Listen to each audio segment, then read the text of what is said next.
Right, so I had no idea that Codemasters had dropped this many scenarios. Usually, as soon as a scenario comes out, I'd be right straight on it, but no. I didn't even know. We have 3 new ones here, technically 4, but it is 3. We have Lewis Hamilton at Bahrain. I don't actually know which specific year that's from. Then we have a recreation of Abu Dhabi 2021, where you can drive as either Hamilton or Verstappen, meaning you can either make Hamilton an 8-time world champion, or Verstappen, well, he wouldn't have won anything at the time, but now he'd be a 3-time world champion. But today, we're doing Max Verstappen at Spa, and I believe this is his 2022 race, or 2023, I don't know the exact one, but it's the one where he took an engine penalty, dropped down to like P14, and then by like lap 4 was already first. If we take a look at the description though, which is quite interesting, it says, having started in a disappointing P14. How could it be disappointing? He qualified P4 and then took an engine penalty. That's not really disappointing. Anyways, can Max Verstappen overcome the odds and secure a sensational victory at the Formula 1 Belgium Grand Prix 2024? So we're going to head into this. P14 to P1 is the objective. Good bit of overtaking on a lovely circuit. Let's get into it. Alright, well this isn't what I was expecting. I thought I'd actually get to do the race start, but it seems like they're going to be starting us at the end of Radion. So, oh no, we're going to be starting now. Oh, I don't have my game audio on. Oh, holy moly, that was close. Okay, we're locked. So I'm going to go wheel to wheel with Nico Hulkenberg right off the start. Flat out through you, Rouge, even though I didn't go flat out. It's fine. Round the outside of Oscar Pastry, we have Magnussen and Bottas in front of us. Can I weave my way past? No, I absolutely cannot. Oh, wow. I forgot how good the RB20 was. Is it the 20? I think it's the 20. This car is unbelievable. As you can see as well, it's a 15-lap race. That's a lot of laps, to be honest. If I knew it was that many, I would have set the difficulty a little bit higher. I thought it'd be like 6, because that's how long they usually are. Now, of course, I'm going to need to get through the field relatively quickly, especially these slower cars that, you know, Max Verstappen would describe as back markers. So we're going to go down the inside of my championship rival, making a super clean move. And then we have Valtteri Bottas just ahead of me. Oh, wow. I keep forgetting like, how good this car is. I mean, obviously, in the game, it's the best car in the game. In real life, it's like P3. McLaren and Ferrari are ahead of them. But it's just so grippy. Round the outside of Valtteri Bottas. We're going to go round the outside to... Actually, no, it is still the outside of Sonoda. Who's this? Okay, that... Right. Yeah. Okay, right, you know what? Sure. So, one of the Mercedes has an engine failure. It's Hamilton. And causes me to have to dodge out the way and lose a place to Bottas. No matter. We'll go up the inside of him now to regain my place of P9. Get on the exit. Nice one. Now DRS is going to be enabled. Hopefully I've got some pure straight line speed in locker. Let's see about it then. I'm already nearly past Ricciardo before the DRS even opens. Here we go. I'm going to go to the outside. No, I'm actually going to go to the inside because, no, I don't know what I'm doing. My car's quite slow in a straight line, it seems. Ricciardo's going to go for it on Logan Sargent. Oh! Oh! Ah! Okay.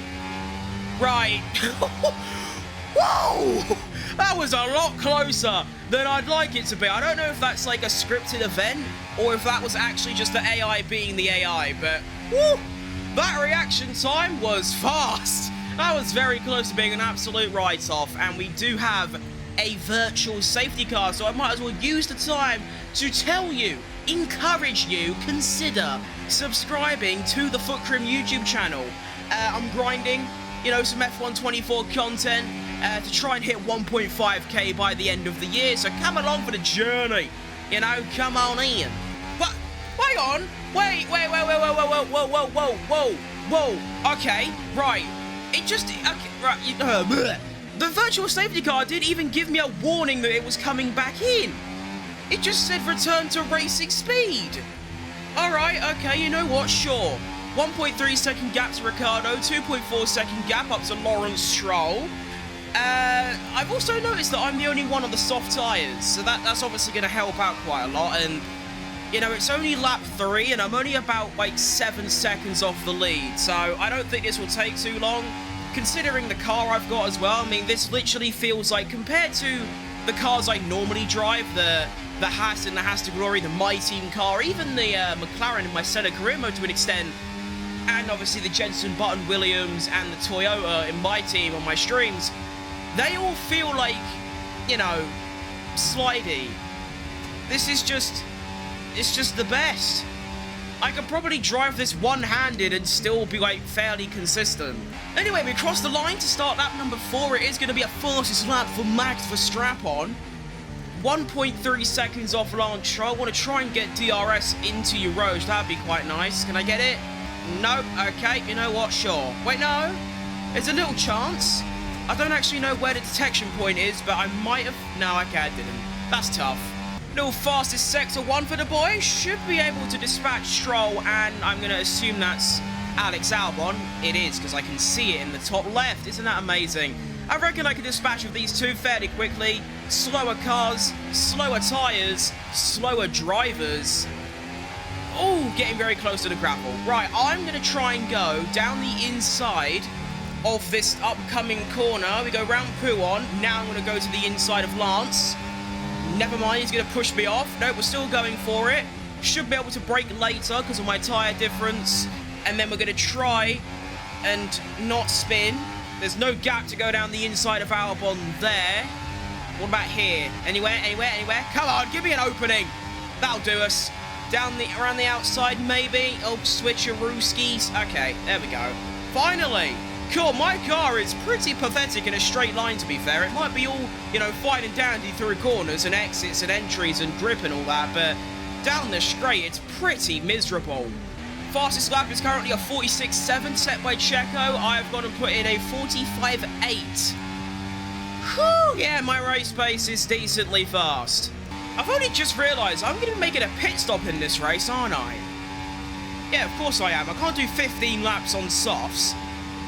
Okay, so this is a scenario based on the entire race, not just the first, like, actual 15 laps, where Verstappen went from P14 to P1 in, like, what, 7 or something like that? I don't really remember that well. But, you know, car is still decently fast, even though I was half a second off my best lap last time around. I mean, obviously, the softs are getting a little bit on the degradey side at this stage.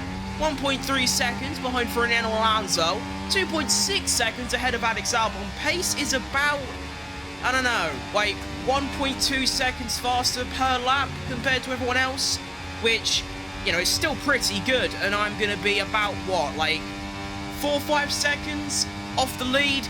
Given the fact there's, like, 9 laps left, I should be able to do this pretty comfortably.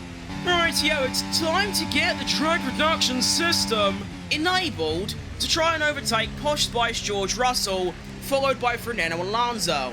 Sergio Perez comes into the pits to make his stop. He's the only driver stopping in the top 5. I'm obviously going to be staying out another lap and pitting on this lap, so what I'm going to do is I'm going to turn on Hot Lap ERS, and we'll use it for the whole lap. Get a nice little lap time, get a nice out lap time. Lap. And we'll go from there. So we're going to go up Rouge, and then we're adding on. Nice bit of DRS is now enabled. What kind of top speed have we got? Let's see. 320, 330, 340. Oh yeah, 340. 344. That's pretty fast, really, considering I'm in, like, a default car. I'm actually going to go for a move on George Russell, I reckon. I might try and go down the inside here. No, not much of a chance. What about a little switchback? Go around the outside, switch it to the outside here. No, not going to happen. Grip is very low at this stage, so I'm not actually that much faster than Russell and Alonso. But of course, their acceleration and straight line speed are also both very good, making it difficult to actually make an overtake. And it would actually be very useful if I could overtake one of these two going into the pits, because there's a very high probability that they're also going to be stopping. So let's actually go for a move on Russell. I've got the overtake. Down the inside of Russell. Oh, this is going to get quite close. On the grass. Then to the outside of Alonso. This is going to be very, very stupid because I need to pit. If I just do that, there you go. I've outbraked him enough. So I actually go around the outside. And look at that. I was correct. Both of them came into the pits. So I was actually very smart to try and get the overtakes done. And I did. So into the pits we must go. E-I-E-I-E-I-O. 2.4 second stop. It couldn't get much better, could it? Checo Perez is making his way around the final corner. Is he going to get ahead of me? Yes, but not by much. It's about the same margin as what it was before, about 4 to 5 seconds. Now we're going to go out of the pit exit. Massively cock that one up. And we're away. And there is Checo Perez on the soft tyres now. 1.2 seconds ahead. Yuki Tsunoda's right behind me. He's only half a second back, which is a bit scary. I wonder if I can actually, if I got to defend. Can he even get close to me? Let's have a look. Here comes Yuki. And no, we are perfectly fine. Oh, look at this little scrap up ahead. We have Checo Perez trying to overtake Ocon. And because Ocon hasn't stopped yet, it's holding him up, allowing me to get closer.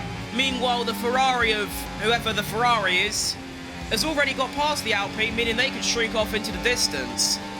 So I should try and go for a move on Checo Perez here. It's going to get a bit dangerous, a little bit risky. I don't get nervous, but I'm getting a little bit shaky. Here we go, down the inside of Checo Perez. I'm so sorry, blood. You will always be my favourite forever, but you're also mid and you've been diffed. Now we have to try and overtake Esteban Ocon. I've got a nice bit of overtake to use. Around the outside before the corner even pops up, we're going to be through. Oh, that was actually a lot closer than I thought. I almost just took us both out. That was not very wise by me. Then we have Sainz fighting Kevin Magnussen. Kevin Magnussen veers off into the pits, releasing me onto the main straight. And I didn't even realise I am now within DRS range of P1. I thought I was still in like P3 or P4, but it does actually make sense. Checo was P2, P1 for a little while. I'm past him. It does make sense. Carlos Sainz's straight line speed and acceleration, though, is unbelievable. And I'm not going to have DRS, which is a little bit frustrating. And just half a lap later, I am now only 4 tenths behind Mr. Chili Con Carne. Now, I don't actually know where I'm going to overtake the prick. I kind of want to do it down the main straight or, up the end of the back straight after Radion, just because, I can actually confirm the move and I'm not under threat with DRS. But honestly, I don't know if I've got the patience for that. I might just send it up the inside of the bus stop chicane. All right, here we go then. Chili Con Carne, your time has come. Which way are you going, boss? I'm going to go to the outside. A little bit of a late decision. Braking into the bus stop. A little bit of wheel banging. No harm done. On the exit. DRS as well. P1 for Max Verstappen. Look at me go. And a 45.3 by Checo Perez. Ooh. That is foul. Okay. That's 2 tenths faster than my best lap, but considering I'm now on the mediums, I don't even know if I can actually beat that lap time. Checo Perez might just have the fastest lap. Now, I've got to be a bit careful with Chili Con Carne here. He's right up my arse. Only 2 tenths back with DRS. Can I even... Yep, maybe. Nope, Sainz is going for it. Oh, it's going to get a bit dangerous. Late on the brakes, swoop her in. Okay, that was considerably easier than I thought it would be. I forgot the AI don't brake later when they're attacking or defending, so if you brake later, you're 100% guaranteed to win whichever battle you find yourself in. Oh, look at that! Checo Perez round the outside of Sainz. Go on, son. Let's make this a little Red Bull 1-2, and I've... Whoa! That lap time is fast. I did not think I had a 45.1 in the locker. Okay, lovely. Checo Perez now in P2 as well. A Red Bull 1-2 would be very, very nice round here. That would be very, very cool. But here goes Sainz down the... Is it the back straight? The middle straight? I don't even know what you'd call it. I don't even know if the straight has a name. If it does, I don't know it. Sainz and Checo fighting. And Perez has managed to hold on. Fair enough. Well done. Of course, Sergio Checo Tequila Perez is on the soft tyres. Sainz on the medium, so you should expect Perez to get past and then stay ahead. Hopefully. Although it is Perez we're talking about, so who knows. Alright, 3 laps remaining in this race. As you can see, Chili Con Carne has managed to overtake Sergio Tequila Perez. Now let's see, with DRS, if Checo can go and get that place back. The gap is going to be about 4 tenths of a second, which is very possible to make a move done. Moving on to myself, 4.5 seconds ahead now. There's not much to say. This is just a good bit of fun. You know, car feels unbelievably, you know, amazing. You know, you just sort of turn in, and then you just sort of like go, and then it just sort of goes. It's lovely. Tyre wear is looking quite even on all tyres, which is quite rare, to be honest, for them to be wearing like the same sort of amount. There's usually 1 or 2 tyres that are double the wear of the other, but no, we're absolutely chilling. 5 seconds ahead now. Sergio Perez fails to overtake Sainz, which is quite interesting. You know, I know in real life Checo Perez has been underwhelming, but in the game he should be okay, considering it is artificial intelligence. So I still believe that he should be able to get that place.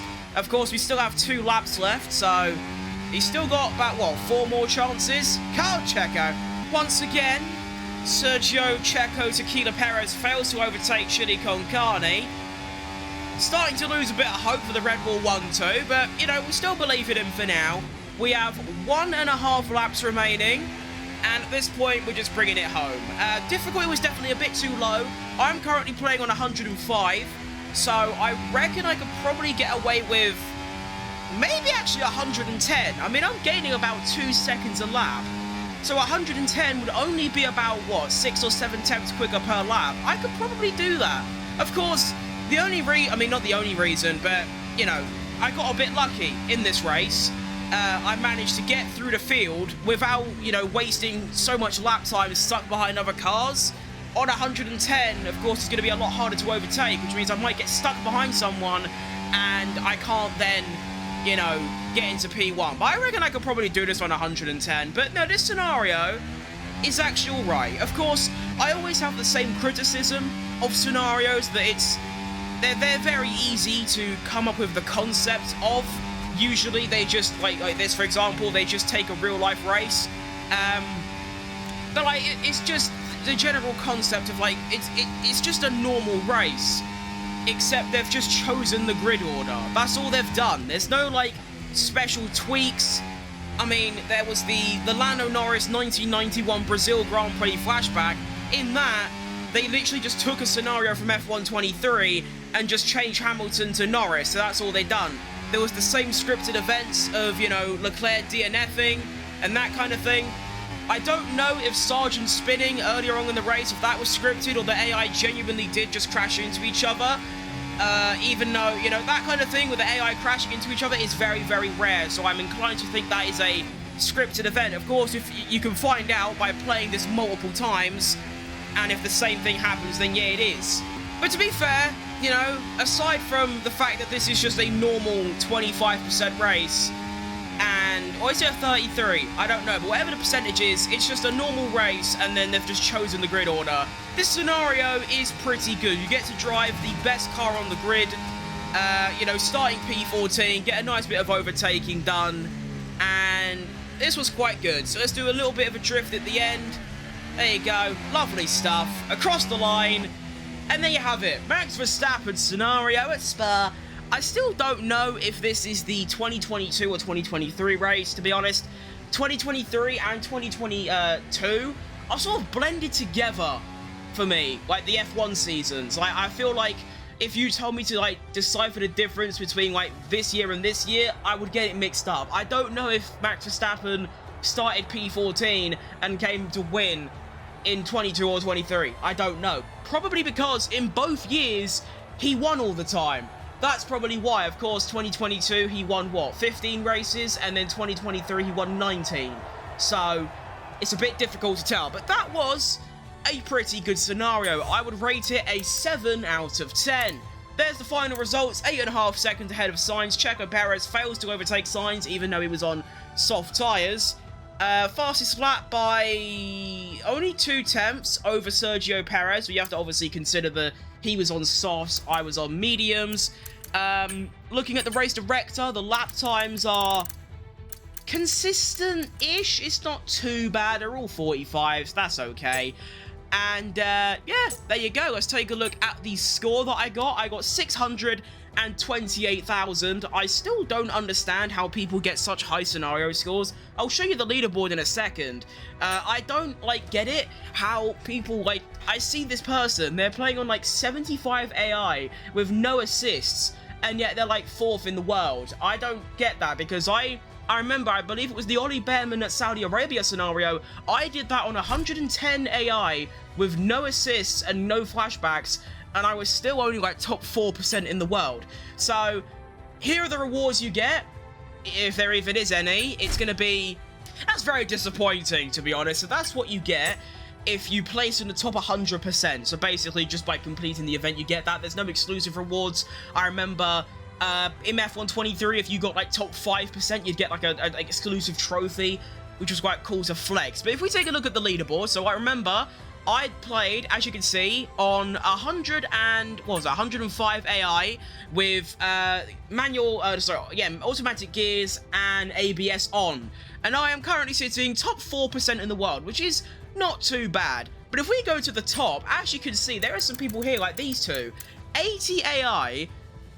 I was 40 seconds faster than them on a race time, and they had no assists, but yeah, they got nearly 200,000 more points than me. So I reckon there is some sort of bug going on, maybe. This I can understand. 110 AI, no assists, really, really fast. I mean, that's like, what, 3rd fastest in this sort of top 12? I don't know. If you know how these people get such high scenario scores, please tell me, because as far as I know, it's AI level, basically what that is, the AI you play on, the time it takes, the assists you have on or off, and the amount of flashbacks you use. That's all I know of. So if there's a little secret, please do let me know. But that's going to be all from me today for the Max Verstappen at Scenario. I hope you enjoyed it. If you did, leave a like, subscribe, all the good stuff, and I will see you lot next time. Oh, goodbye.